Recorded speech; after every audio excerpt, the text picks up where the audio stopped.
It is a great day for SimWorld in SimWorld, everyone. How are you doing? Welcome to a very special episode of SimWorld today. Me and Siege are doing it live. What's up, man? How are you? I'm doing great. Excited to be on here live. We've got some upgrades in the studio, had all our issues, but now we've got the capability. We're going live now, Viron. How about that? Yeah, look at it, moving up in the world, man. Moving on up in the world. Always a fun time to be doing this with you, and doing it live is even better, in my personal opinion. Yeah. I couldn't agree more. Couldn't agree more. You know what I think we can also all agree on? The race to one was fantastic, all around, top to bottom. It gave us everything that a tournament is supposed to have. Cinderellas, upsets, everything that came from that. Let's just kind of give our thoughts overall on the race to one, shall we? I'll let you kick it off first, my friend. Yeah, absolutely. Like you said, it had everything you could ask for. We saw upsets everywhere. We saw Reigning Trace take down Gotham 5 in the first round. Bad Boys upset Rocky Mountain. We saw APAC make it all the way to the last four teams, the semifinals, where they were ultimately beaten by Southeast Select, but not without great effort. Yacht Club, another kind of surprise team, winning in the first round, although not a lot of people were surprised. And then we make our way to the finals. You got Southeast Select. That's a chalk team, a one seed. Everyone kind of expected them. We got to see Trey Turner on a mission go up against Beast of the East. And what a game that was to watch. I'd love to hear your thoughts on that one. Yeah, so that game was phenomenal, really, really. The Southeast, like you said, the chalk team, they get there, and they didn't get there without their share of controversy. They had to go to Showtime to play a game there, even get to the chance to play APAC in that semifinal round. So to do that and get there in that spot was impressive in itself. But Beast of the East, man, the heart and soul of those kids to come back from down 14 is what it was at one point. To go back from down 14 and just complete that comeback against a very strong Southeast Select team. We talked about all season being one of the best defensive teams in the league. Both of those teams really good defensively, so it wasn't a surprise necessarily, but just seeing the game going to overtime as well. Yeah, I don't think you could have asked for a better game to end a season on.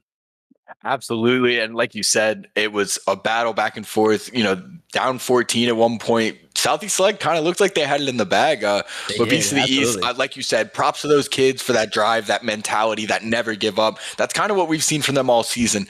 And props to Coach Drayton. I think he's one of the better coaches in the league. I really love the way that he experiments with his rotations and his roster, the way he did it all year with new guys coming in. And I think that's part of the reason. I think if we had seen from day one him have the same pieces, I think we would have seen them as a 1 or 2 seed, to be honest. But there was a lot of experimenting with adding new guys in the middle of the season. But at the end of the day, it worked out. He was able to find rotations, find guys for situations that at the end of the day was able to win him a championship. So really just props all around Beast of the East. A really grinded out, really tough team, and they deserved that championship. Absolutely. You got to give Southeast Select and those kids and their flowers too for playing a really good game all the way through, despite the loss. I know Absolutely. it's a tough pill to swallow. Losing by 1 point off the Terrell Pearson 2-pointer that probably should have been a 3-pointer. We can talk about that as well, but the decision to not have Gabe Pope on the floor Yeah, during the man. last few minutes in that, and Coach Brad Lee getting to his second straight championship game and again coming up short. That's gotta be frustrating for him as a coach too, to get there again and not have the outcome that he wanted to. Absolutely. And you know what? The more I sat and thought about it at first, I didn't really agree with the decision to not have Gabe Pope in at all in that overtime period or at the end of the fourth quarter. The more I thought about it, I get it. Terrell Pearson provides a little more of a scoring punch, even though he struggled that game. So for the overtime period, I can see it. I can see where you want to have Terrell Pearson in, kind of try and get those buckets. It's back to 0-0. I understand. I'm not going to get over the not having Gabe Pope out there in the last 2 minutes when Beasts of the East were rolling offensively, especially for Reed Redmond. And I know when Fareed Redmond's going, nobody can really guard him. I get that. He's one of those guys, but I think at the very least, you got to try to let Gabe Pope have a shot at him. And he didn't get that shot. And so I think for that reason, that's a decision I'm not going to come to understand. But hey, I don't need to understand it. I'm just an analyst. I'm just watching the game. I'm not a coach. So, but for me, that was not something I can kind of wrap my head around. No, and I mean, I'm right there with you. I hear you what you're saying in terms of Pearson being the offensive bucket getter, especially with the way he played in the tournament, and throughout previous points in the season, we've seen him play really well at times. But in that point in time, I feel like you needed Gabe Pope's defense, and to not have that, in my opinion, definitely hurt them more than it helped them. And on that last possession too, Pearson, as Marsh said on the pod on his podcast, Pearson's not a great 3-point shooter. At that point in time, you needed a 3 to tie the game up again. And Yeah, to have Pearson, 1, had the ball in his hands, and 2, take the 2-pointer there instead of the 3, that just hurts all around in general. yeah, it's not something I think I'm going to wrap my head around, but it's something I'm going to accept. And congrats to Beast of the East. Absolutely, for sure, for sure. Congrats to those kids. They definitely earned it.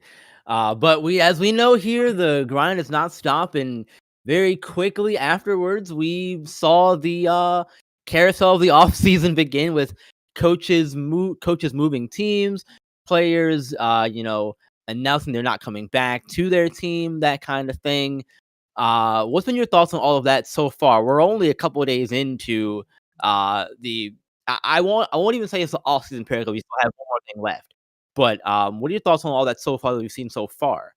Well, I mean, like you said, if the offseason, once it gets started and fully rolling, goes anything like it has in the first few days after the Race to One ended, we're going to have a lot of changes. It's going to be kind of a wild one. We've seen coaches go from here to there. I love the Coach Olsen Myers moving back, close to home, down under Oceania. Had a great program. I think he's going to help build that. The one that really sticks out to me, and I'm sure that I'm not alone in this one, Coach Skinny Washington deciding to depart kind of the culture and family he had built with Heartland Zombie Stars, and I know that was a tough decision for him. And go head over to Queen City Kings, doing what's best for him. He believes that that's going to give him a better chance to kind of develop players, things like that. But that specific coaching move makes me start to think about once players are able to make their official moves and move around, because if Coach Skinny Washington, who's a guy who kind of built this team-oriented organization, kind of built this environment around family, that kind of thing, if he's moving on, you got to think that players are going to want to play for a guy like that, a guy who's going to be player-oriented, build that kind of mentality. And so it starts to make me think of, once we get into the section of the offseason where we're going to see players start to move around, what kind of coaches going to certain places is going to attract certain kinds of players to join them. So that's something that I've already started to kind of think about, and I'm excited to see the kind of movements we may have in the landscape of SimWorld. Absolutely, I definitely agree with you there. But one of the things that I will say regarding the coaches moving and that kind of stuff, and really player movement as well. I have come to the conclusion in my mind that none of it really matters a whole lot in terms of how it affects people before you and that kind of stuff. Because people are going to talk regardless of what it is that you do, good or bad. Uh, and I feel like that, when it comes to moving and that kind of stuff, you have a situation where you just have to do what's best for you at the end of the day. And if it means for Coach Olsen Myers, it means him leaving Rocky Mountain to move closer to home.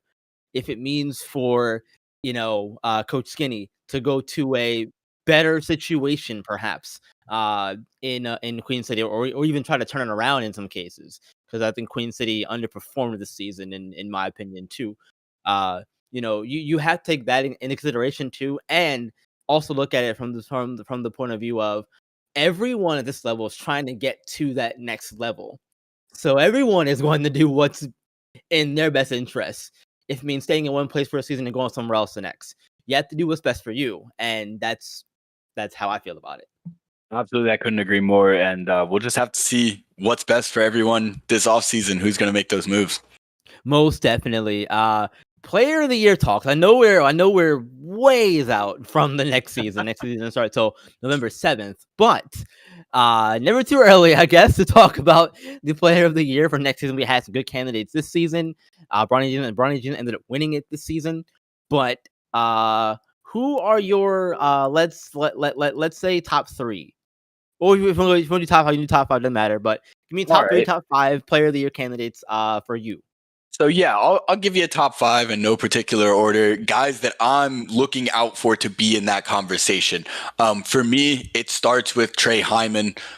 We saw him win a bevy of awards this year, and I'm assuming he's going to continue his development. You know, recently he was seen working on his post game with Jahlil Okafor, who had a mean post game in college. I think that's really the part of his game that he needs to kind of take that next step to be a really dominant player both sides of the ball. So Trey Hyman's one guy that I'm looking out for. Second guy, Benari James. There's a little mystery in where he's going to play next year. I know that he hasn't made an official statement, and we're kind of waiting. Is he going to stay with Indy? Is he going to look for something else? But wherever he goes, I think he's just going to get better, and hopefully he's in a better situation that's going to showcase his talents. I think he's going to find his way into those talks. Nas Hall, I don't think that needs much explanation. Nas Hall is a bucket. He's only going to get better. I'm watching for him. D'Angelo Jordan. I mentioned that name a lot. I really like his game.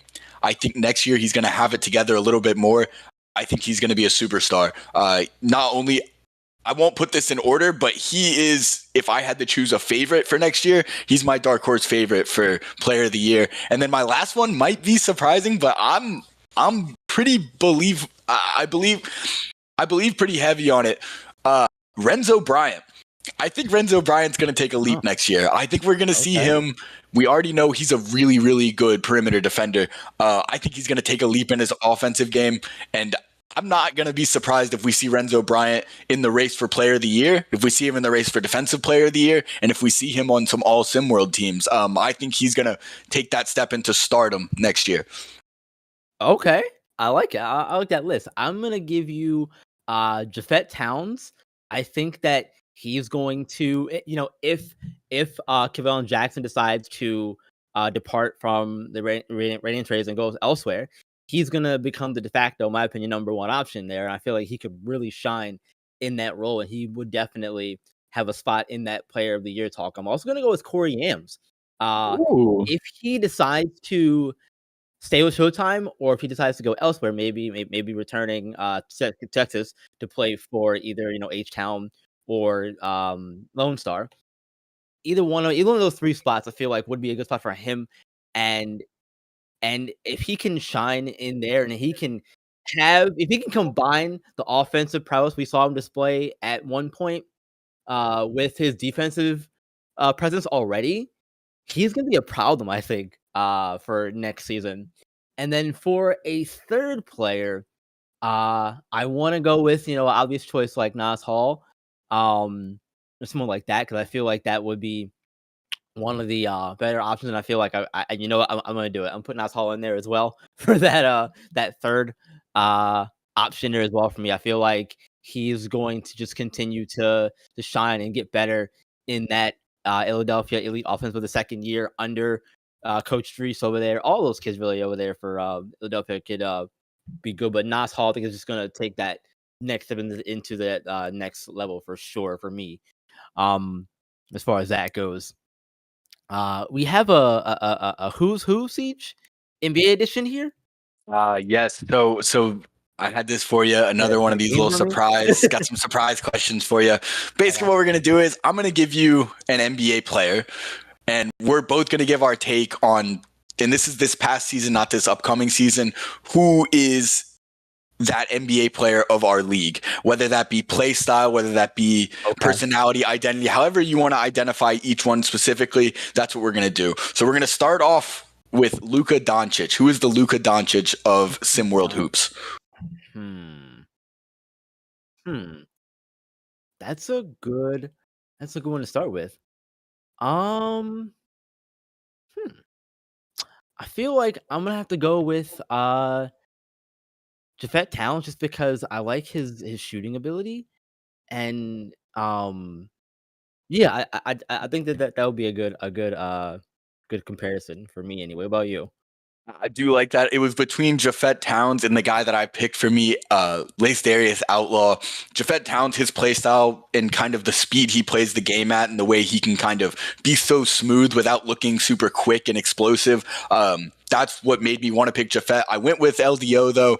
LDO just does a lot for his team, doesn't have a whole lot of help next to him, but he's able to rebound, score at all three levels, facilitate, just really runs that whole team. And I think that kind of reminds me of the way Luka always has the ball in his hands and always is kind of doing everything for his team. So that's who I went with, but it was between those two for me.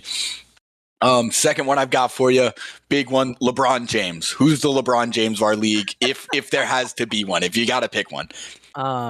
If there has to be one based off of the this current season, right? Yep. I Bronny James, like I feel like I feel like he's the do it all, the guy who puts the team on his back, regardless of the situation. I feel like Bronny was that player for Showtime. We saw, without him, they didn't have as much success at parts of the season. And then, when he unfortunately had to, leave due to the health concerns that he had, it didn't work out for them. So his impact on Showtime, for me, just gives him that. Or I would also say someone like Trey Turner too. Yeah, I picked the same as you did, Bronny James, for all the same reasons you did. I felt like that one was a little bit of a easy swing. So moving on to the next Like one, interesting one for me, Chris Paul. Chris Paul. Okay, why don't you take this one first? All right, I'm gonna go. Yeah, go ahead. I'm gonna go Gabe Pope on this one. I like what he does on the floor. He kind of can facilitate an offense. Great defensive, very vocal. So I went Gabe Pope on this one. Okay, I'm gonna go Isaiah James for the same reasons. Okay, Yeah, yeah. love it. He's a very very vocal kid, and I like the way he plays defense as well, and he can distribute at times too. So yeah. All right, and then I got one more before we move on to our next segment. The Greek freak, Giannis Antetokounmpo. It's not easy to compare somebody to him, but if you have to, you got to pick someone. Who is it? Man, that is tough. Ooh, and see, like I know we're in an era of positionless basketball, so it's also kind of weird because Giannis, I picture as a small forward. So like I'm trying to find somebody who kind of fits that mold. It's difficult for me to have one right now, so I'm going to give it even some more time to think. What about you, Siege? Right. So I was between two guys. It's hard to find a guy who's just physically dominant inside and can also kind of play with the ball in his hands, things like that, like Giannis does. So I was between two guys just from the physical dominant standpoint. I chose Tyson Simpson just because at the moment, Giannis is the most dominant interior player in the league. I think Tyson Simpson has that same physical dominance. The other guy who was in consideration for me was Arthur Lattimore, but he kind of reminds me more of a Carmelo than a Giannis. So I went with Tyson Simpson. Okay. I mean, those are good. I think I'll have to agree with you there, just for the sake of argument and time, because we are checking my time here. We're running low on time. So let's keep this thing moving here, shall we? Real quick, Saturday Showcase is coming up this Saturday, everyone, at 2 p.m. We'll have the Legacy and Legends All-Star Game and the 3-point contest and the All-Star Dunk contest. Who are your winners for all three of those, Siege? All right. So for the game, Legacy versus Legend Conference, I'm going to go Legacy Conference. I think they're a little deeper in terms of their bench. I think they've got guys who are used to kind of having the ball in their hands and being a star, which is what the All-Star game, the Saturday Showcase, All-Star games in general are all about. Guys like DJ Wagner, Benari James, Nas Hall, Tyson Simpson, Arthur Lattimore. They're just dominant. They're dominant. So that's my pick. For the dunk contest, I'm going to go with Dominic Bianco. I also just think he's got the advantage when you're a shorter guy throwing down dunks like that. It just looks flashier. So I'm going to go with Bianco. And then for 3-point, I am going to take my sleeper here. I want to go Trey Turner because he's Trey Turner, but I want to give a sleeper. So I'm going to go with the guy on the list with the second least 3-point made. And I'm going to go with Aiden Weaver. I think he's going to surprise some people. That's a good pick. I like that pick for the 3-point contest for sure. I'm gonna start with. I'm gonna take the Legends conference to win the All-Star game as well. And for the 3-point shootout, I'm gonna take Trey Turner. He's got the most threes in SimWorld this season. So I feel like that's the obvious pick. And sometimes the obvious pick is the right and or best pick for Yep. that reason. Yep. And for the dunk contest, I'm also gonna take Kevon Jackson. He's got the nickname Dunk God for a reason. So I feel like if anyone can pull out some flashy dunks for the dunk contest and live up to that Dunk God moniker, it would be the Dunk God himself. I feel like again, if you have a name like that, you have to live up to it, in my opinion. You have to. You would think. Need some You would flashy. think. You would certainly think so. But, yeah, is there anything else you're looking forward to throughout the Saturday showcase? Anything you're looking to see in particular, or I'm really just anything like looking that? forward to kind of seeing these guys in a more relaxed setting, get to kind of, be with each other in a more relaxed setting, kind of just play. We get to see guys play together who otherwise we wouldn't get to. Just see these kids out there having fun. We forget that they're kids a lot, but I think this weekend's going to be a little bit more about just having fun, just playing basketball, things like that. And I'm just excited to see them in that setting. Absolutely. Well, I hope you all had fun with us today on this special live edition of SimWorld Today. Thank you for joining us. And remember, you guys, SimWorld is the only place where you can see the game and be the game. We'll see you guys next week.